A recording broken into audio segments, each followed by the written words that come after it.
ഇന്നത്തേത് ഒരു മനോഹരമായ കോടമഞ്ഞ് തേടിയുള്ള യാത്രയാണ്. അയഞ്ചേരിയിലെ മാണിക്കോത്ത് പാലം. പ്ലാൻ ചെയ്തതുപോലെ തന്നെ രാവിലെ തന്നെ ഞങ്ങൾ അവിടെ എത്തിച്ചേർന്നു. സമയം അല്പം വൈകിയെങ്കിലും പ്രതീക്ഷിച്ചതിലും നല്ല രീതിയിൽ അവിടെ കോടമഞ്ഞുണ്ടായിരുന്നു.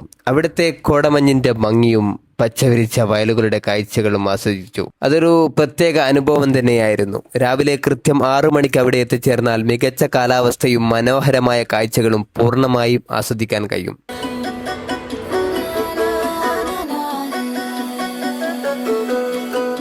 അവിടുത്തെ കാഴ്ചകളും കണ്ടു മനസ്സ് നിറഞ്ഞതിന് ശേഷം ഞങ്ങളൊരു ചായ കുടിക്കാൻ പോയി. ആ തണുപ്പിൽ നല്ല ചൂട് കപ്പയും പുട്ടും കഴിച്ചു. അത് ഒന്നൊന്നര ബെസ്റ്റ് തന്നെയായിരുന്നു. പുട്ടും പപ്പടം പപ്പടമുണ്ട്, എല്ലാം ഉണ്ട്. പിന്നെ അവിടെയുള്ള ആൾക്കാരുമായി കുറച്ച് സംസാരിക്കുകയൊക്കെ ചെയ്തു. പിന്നെ ഞങ്ങൾ അവിടുന്ന് മടങ്ങി. വീഡിയോ ഇഷ്ടമായെങ്കിൽ നിങ്ങളുടെ വിലയേറിയ അഭിപ്രായങ്ങൾ ഒന്ന് അറിയിക്കണേ.